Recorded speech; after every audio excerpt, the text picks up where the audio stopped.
Kevin here with another episode of the Feel Good English podcasts. This is part 5 in the 7-part series, The 7 Habits of Highly Effective People. And I'm going to talk about effective ways for building valuable and honest relationships. With the idea of the better that our relationships are, the more value we can bring, and the better that we can serve others. And specifically focusing on business, being able to know how to serve others in the best way possible is a great way to achieve business success. So I'm going to talk about what we want to do here to understand other people before trying to make them understand us. And I'm going to give you 5 ways in which you can improve relationships with others and bring the most value to others, if that's what you'd like to do. So listen up, go through this. At the end, I'll talk about some vocab that you will find in this episode that might be a little unfamiliar to you.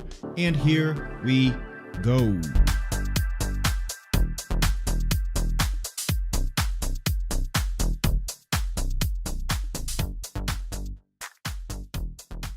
Habit number 5. Habit number 5 is seek to understand, then to be understood. Before we can offer advice or suggest solutions or effectively interact with another person, we have to fully understand where they're coming from. And this is all about how to best serve others. And if you've studied business at all, or even with relationships, a very sure way to be successful is figure out how to serve others. So if we don't do this, if we don't seek to understand others first before we try to make them understand us, then we prescribe a solution before understanding the problem. We prescribe a solution based on our own lives, our own history, our own dilemmas in the past. And I think just naturally as humans, we think everybody is alike. We think everybody's the same. Or a lot of us by default think that we're all the same. So we often tell people to do things based on what we've done to solve our own problems. But that doesn't always work. And often that's not what they need. So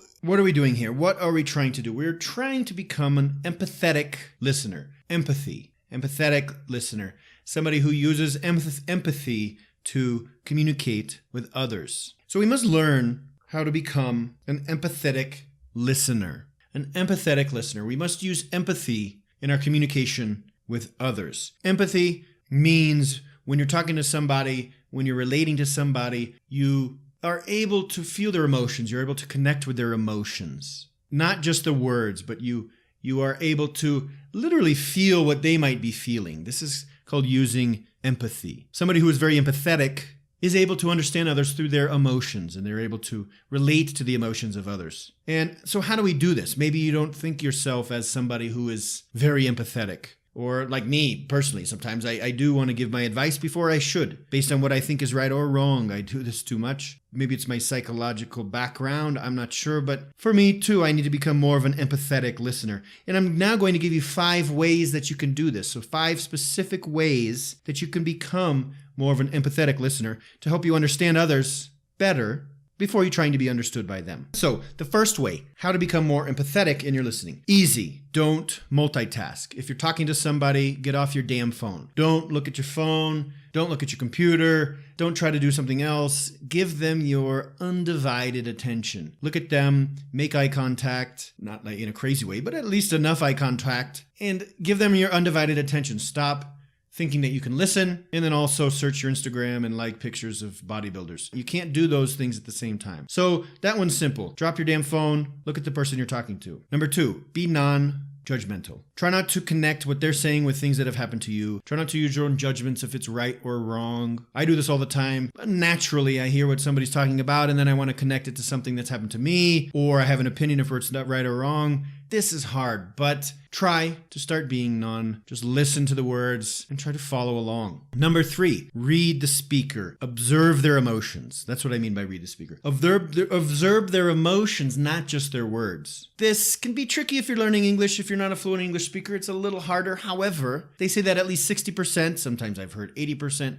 of language is non-verbal, meaning it's just body language. We express what we want to say with our bodies, and I totally agree with this. I've traveled to different countries not speaking the language or speaking just a little bit of the language, and I could communicate just by paying a lot of attention to what this person was doing with their body and how they were acting. Were they upset? Were they happy? Were they welcoming? Did they want me to leave? Probably all of those things have happened. But it is very important with communication. So start reading the emotions. Don't just focus on the words. And you might find this difficult at the beginning, especially in English, but practicing this will help you. So focus on emotions too. Respond to the emotions. Don't just respond to the words. But if they're angry or frustrated, respond to those emotions. Don't just respond with something that's disconnected. If they're angry, then respond in a way that would justify their anger. Maybe they're justified. Don't judge their emotions. Number 4, be quiet.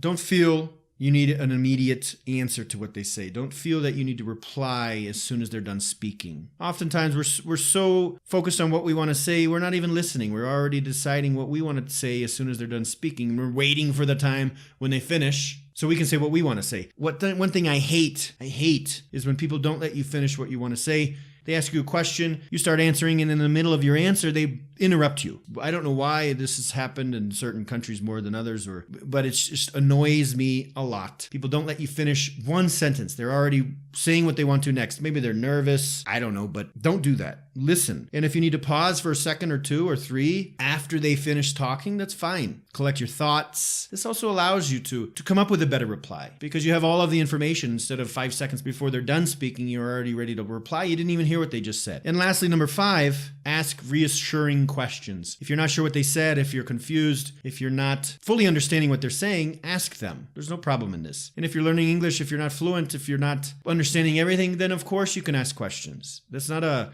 stupid thing. It doesn't mean you don't speak English well. We should even do this in our own language. So learn to do it in English as well. This is natural. This is fine. And being able to answer questions in a foreign language is very important. This is communication, right? And I know some of you are thinking it's hard in English. This stuff isn't as valid. I'm an English learner. I can't do this as well because it's hard for me to understand the words.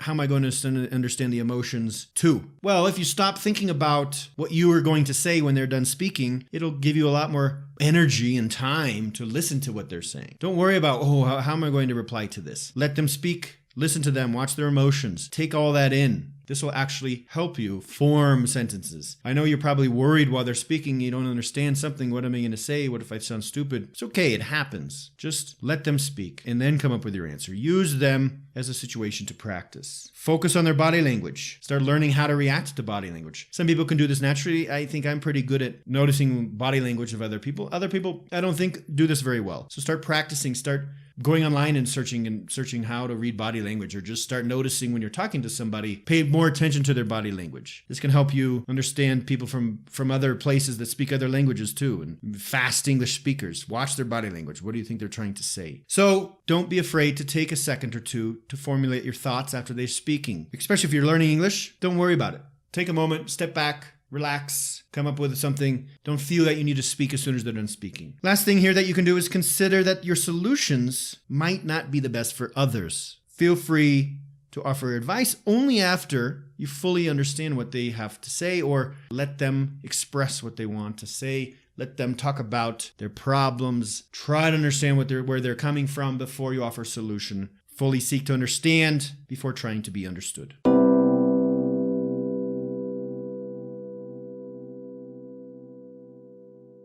Just a few words from this episode I'm going to define for you. First one is seek. That is the title of the episode, so that's an important word here. To seek is very similar to search or to look for. We usually use it in a deeper sense. I'm seeking the answer to life's problems, or seeking to understand someone else. You're really searching for, trying to discover the true meaning behind somebody else. So you don't just interchange this with, I'm seeking my pen. I lost my pen. I'm seeking my pen. No, that's not necessary. You just say, I'm looking for. So seek here is a deeper context. I'm really searching for something. I'm seeking the career path that will make me the happiest in life. Seek. Next word, to prescribe. To prescribe like a doctor prescribes medicine. In this case, you're prescribing a solution. So you're kind of recommending something to somebody else. A doctor recommends you take a medicine. So prescribing a solution or a remedy to something. Next word, empathy. Great word, empathy. Empathy is the ability to understand somebody else's feelings and emotions. You empathize with them. You connect with their emotions and your feelings, or you're an empathetic listener. Empathetic listener means when you listen to somebody, you really can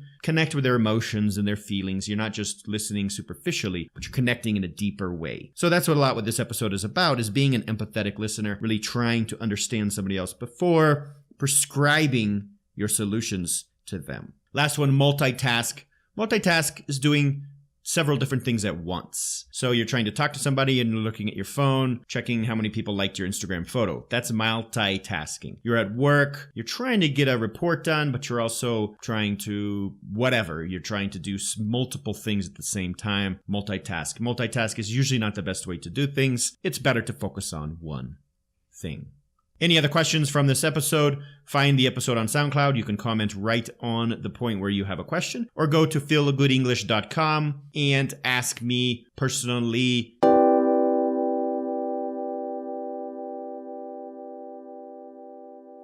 And there you have it. Habit number 5. Seek to understand, then to be understood. I think this is very important. Communication skills, relationship skills, interpersonal skills in the office are so valuable. So put these 5 ways of improving communication to work. Do a little more research. If you want to read the book, go online. Search about empathetic listening, bringing more empathy into your relationships.